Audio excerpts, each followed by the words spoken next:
Hello everyone, and welcome to the channel. Do you remember in episode 1 did on the worst air disaster in human history? 2 planes colliding on the ground. The Tenerife disaster. I thought that after that event, the world would pay attention and similar tragedies wouldn't happen again. But in the 21st century, the tragedy actually repeated itself. It was the same kind of heavy fog. It was also on the ground. 2 more planes collided. Everyone on board was killed. So what exactly happened that year? Let's travel back to 2001 to understand the full story of the Linate Air disaster.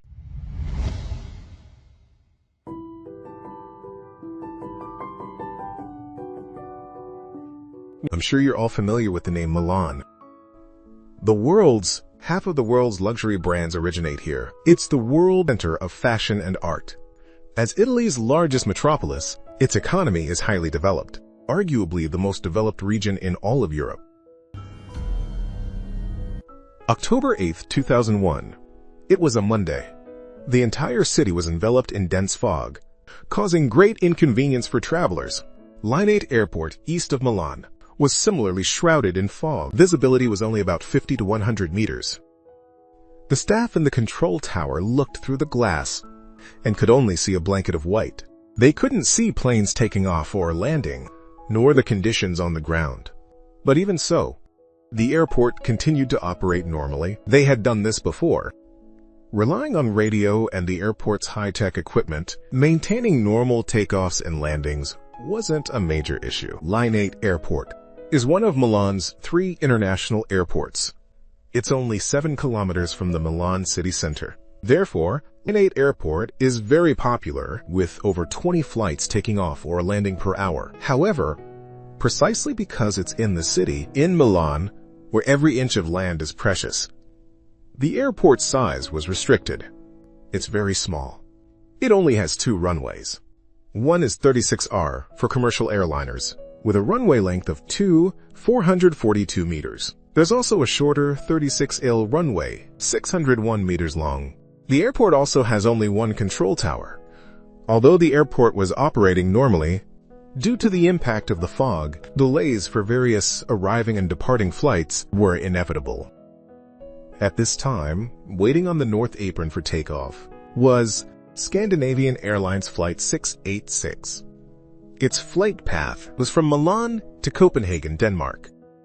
The aircraft for this flight was a McDonnell Douglas MD-87. There were a total of 110 people on board, 104 passengers, and 6 crew members. The captain was 36-year-old Joachim Gustafsson. He had 800 hours of flight experience, with 230 hours on the MD-87. The first officer was 36-year-old Anders Hyland. He had 300 hours of flight experience, of which his flight time on the MD-87 exceeded 2,000 hours. The flight was originally scheduled to take off at 7:35 a.m. It was slightly delayed due to the fog. Finally, it was cleared to taxi from the North Apron at 7:41 a.m. The taxi route was along the taxiway parallel to the main runway, then turning at the end of the second taxiway and waiting for takeoff clearance. Meanwhile, a control tower staff member, Paolo Zacchetti, was directing another aircraft to depart the airport. This was a small private aircraft, a business jet from the Cessna company. This plane was flying from Milan to Paris. For ease of description, we'll just call it the Cessna. There were only 2 passengers on board. One was the aircraft's sales manager, Stefano Romanello. The other was a potential customer for the plane, Luca Fossati. He was the CEO of a food company at the time. Their flight was to demonstrate the aircraft's performance. If all went well, the deal would be closed after this flight. Of course, besides them, there were also 2 German pilots. The captain was 36-year-old Horst Königsmann. He had a total of 5,000 hours of flight experience, with about 400 of those hours on Cessna business jets. The first officer was 64-year-old Martin Schneider. He had 12,000 hours of flight experience. of which 2,000 hours were on Cessna business jets. The aircraft was parked on the airport's west apron. At 8:05 a.m., the pilots received taxi clearance from Paolo, instructing the plane to taxi north along taxiway R5, all the way to the holding point at the main runway intersection, and then wait for further instructions. Due to the fog, Paolo couldn't see the plane with his naked eye and could only communicate via radio. The two Cessna pilots, also due to the fog, could only follow the ATC's instructions and feel their way forward. At 8 hours, 9 minutes and 28 seconds a.m., while the Cessna was still taxiing slowly on the taxiway, Flight 686, waiting at the end of the main runway, 36R, finally received takeoff clearance from another controller in the tower and pushed the throttles, and the plane began to accelerate. It quickly reached V1 speed. Once V1 is reached, the plane must take off. At this moment, the captain began to pull back on the yoke, and the plane slowly lifted off the ground. At 8:10 a.m., Flight 686's speed reached 146 knots. The nose gear was already off the ground. But just then, Captain Joachim suddenly caught a glimpse of a shadow approaching in the fog ahead.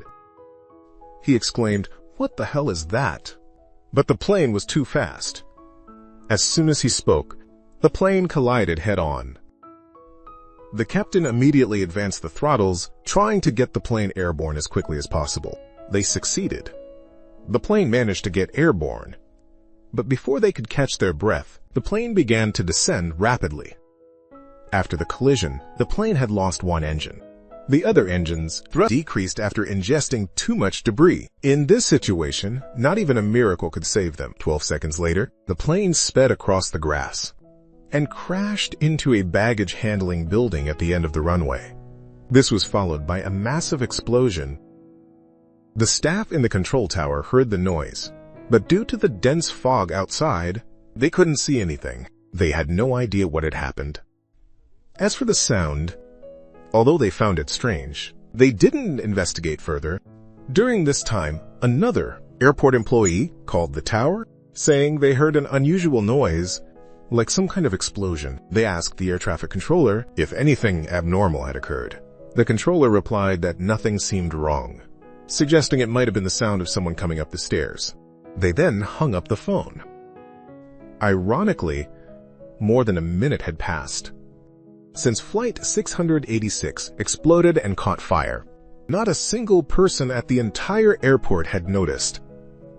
It wasn't until an injured baggage handler walked out of the fire in the baggage building that the ground staff realized a plane had crashed. Only then did they dispatch the fire department to respond. Upon hearing the fire truck sirens at the airport, the air traffic controllers finally realized something was wrong. They started searching the radar for Flight 686. Of course, they couldn't find it. Just then, another plane waiting for takeoff radioed the controllers, reporting a large fire at the end of the runway. Hearing this news, the controllers realized a disaster had occurred. They immediately sounded the airport alarm and halted all flight operations. By now, 3 minutes had passed since Flight 686 exploded. The fire at the baggage building was immense. With the aircraft wreckage blocking the entrance, all rescuers could do was extinguish the fire first. During the firefighting, Paolo discovered it wasn't just Flight 686. He had also lost contact with the private jet, the Cessna, so airport ground staff began driving to search for it. They eventually found the burning wreckage of the Cessna in the middle of runway 36R. By this time, a full 26 minutes had passed since the Flight 686 crash. Because it was discovered so late, the plane was burned beyond recognition. The 4 people on board were long dead. Meanwhile, all 110 people on Flight 686 were also killed. In addition, the crash also caused 4 workers in the baggage building to die in the fire, plus 4 others were injured. In the end, this ground-based air disaster resulted in a total of 118 deaths and 4 injuries. This became the most severe aviation accident in Italian history.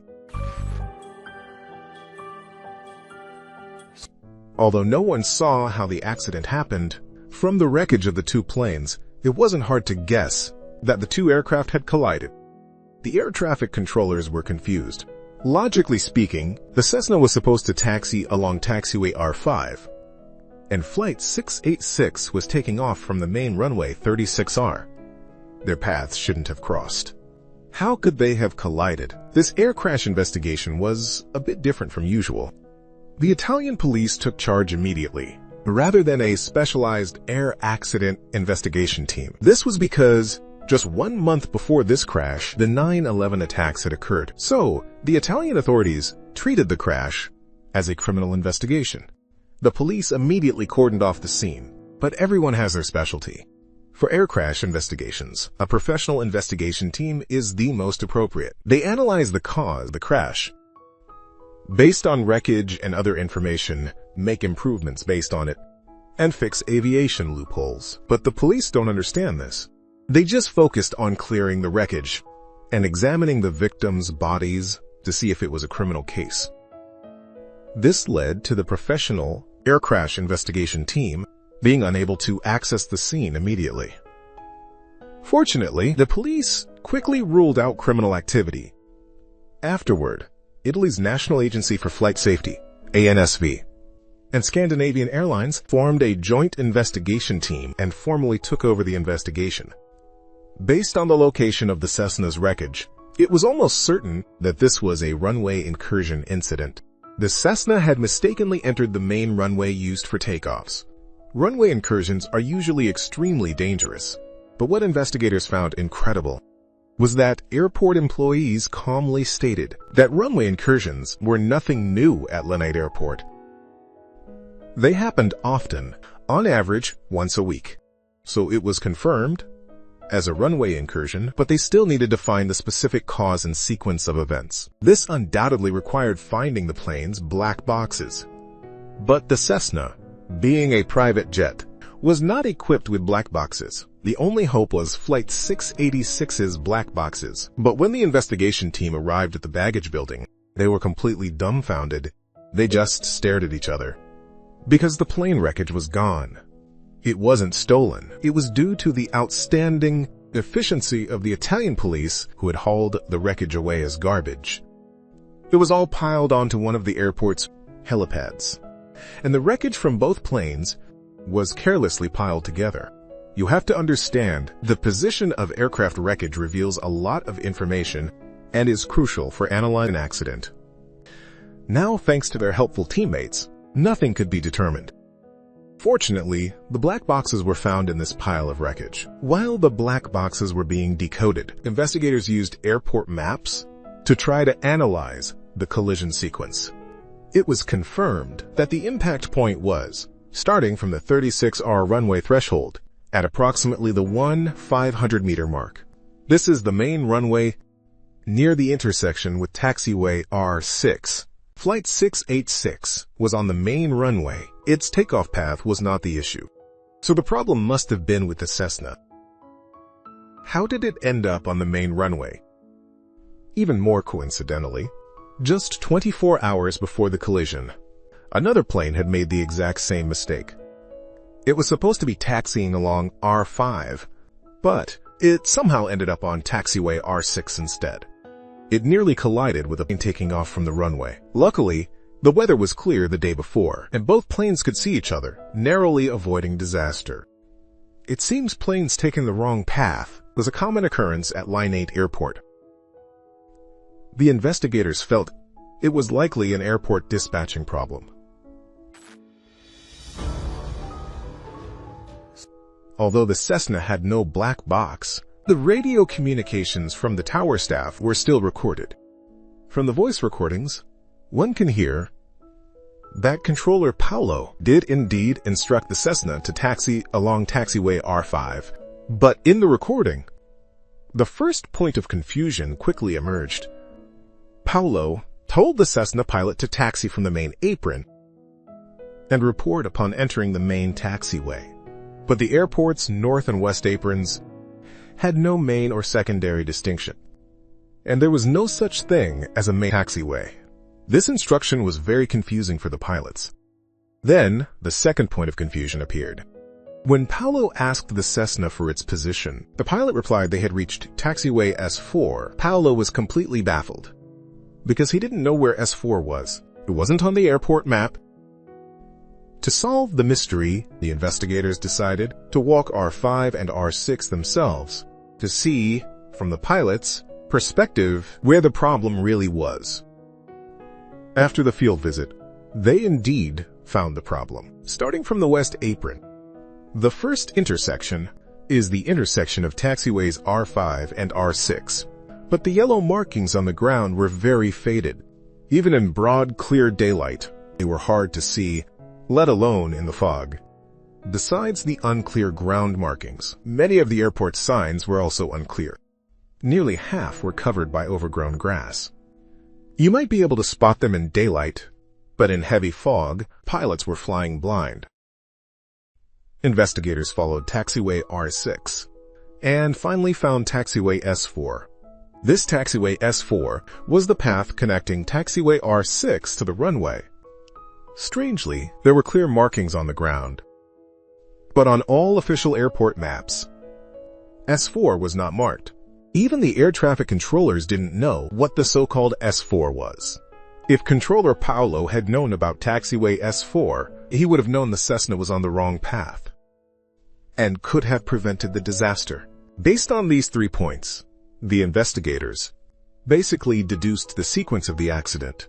The Cessna pilots, after receiving Paolo's instruction to taxi along R5, departed the west apron. At the first intersection, due to the fog, they couldn't see the ground markings clearly, made the wrong turn, and ended up on taxiway R6. Then they taxied all the way.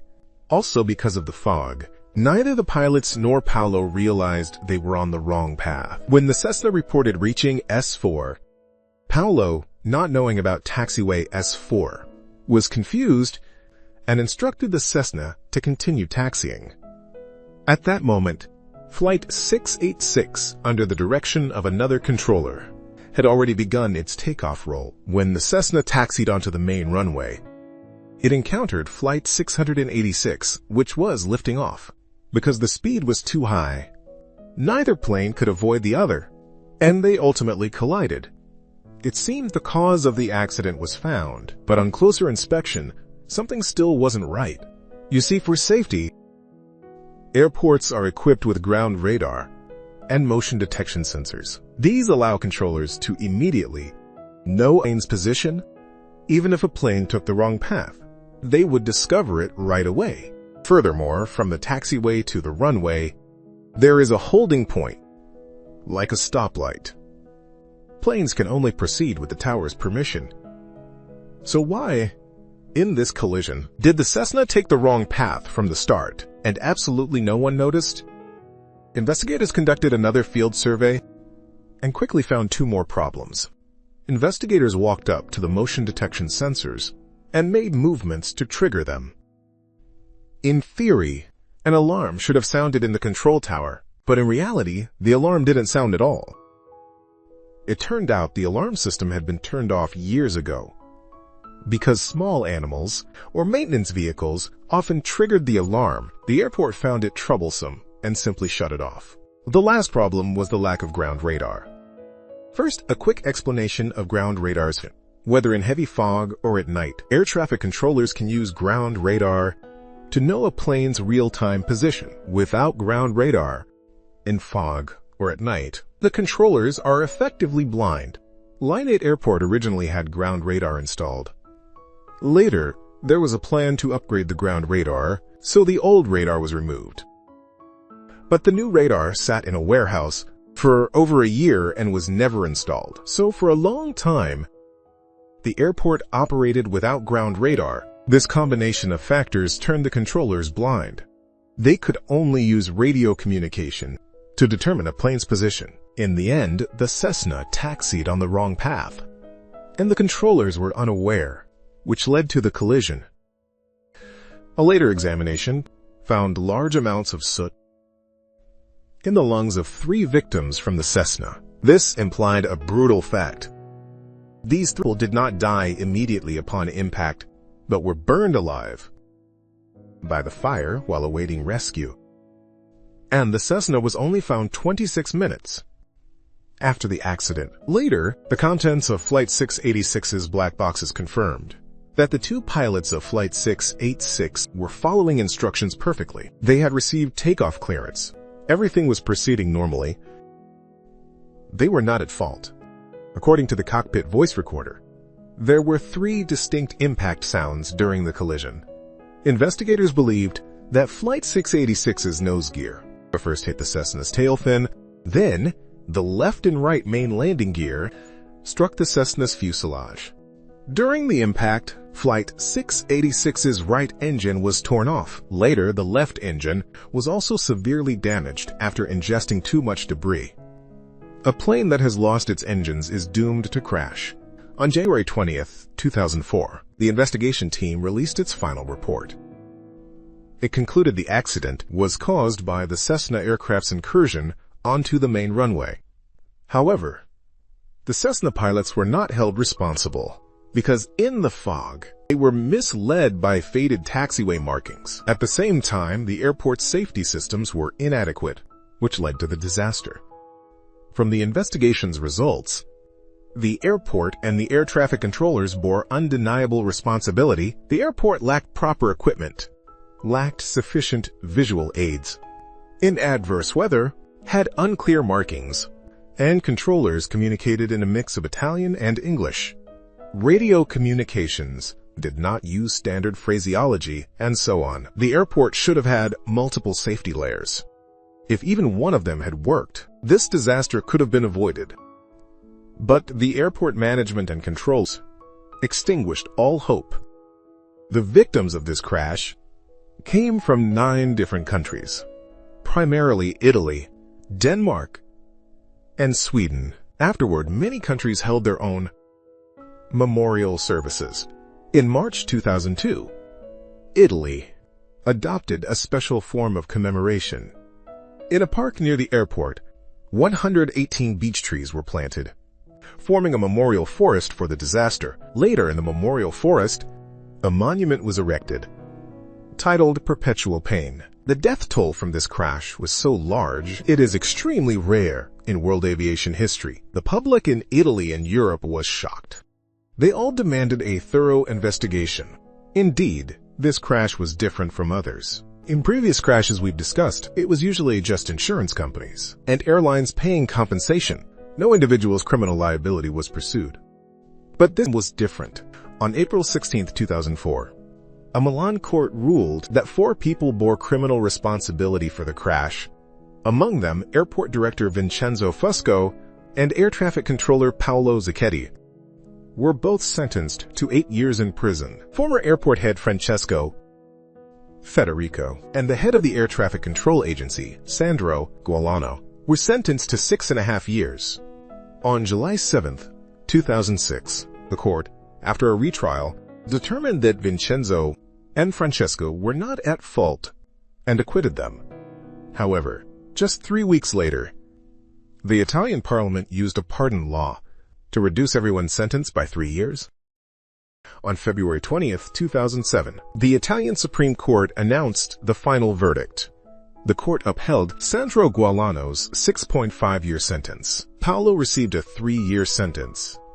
Additionally, former Director General of the Air Traffic Control Agency, Fabio Marzocca, was sentenced to 4 years and 4 months. Former airport officials Antonio Cavana and Lorenzo Grecci each had their 3-year and 3-month sentences upheld. After this disaster, Linate Airport implemented a series of improvements. They installed ground radar, activated the motion detection alarms, and the ground markings were repainted. The airport layout was also made more logical. After this, the airport never had another runway incursion incident. Unfortunately, this series of improvements was paid for with 118 lives. Alright, that's all for today's story. If you like my videos, you can like, subscribe, and turn on the notification bell so you won't miss any of my videos. See you next time.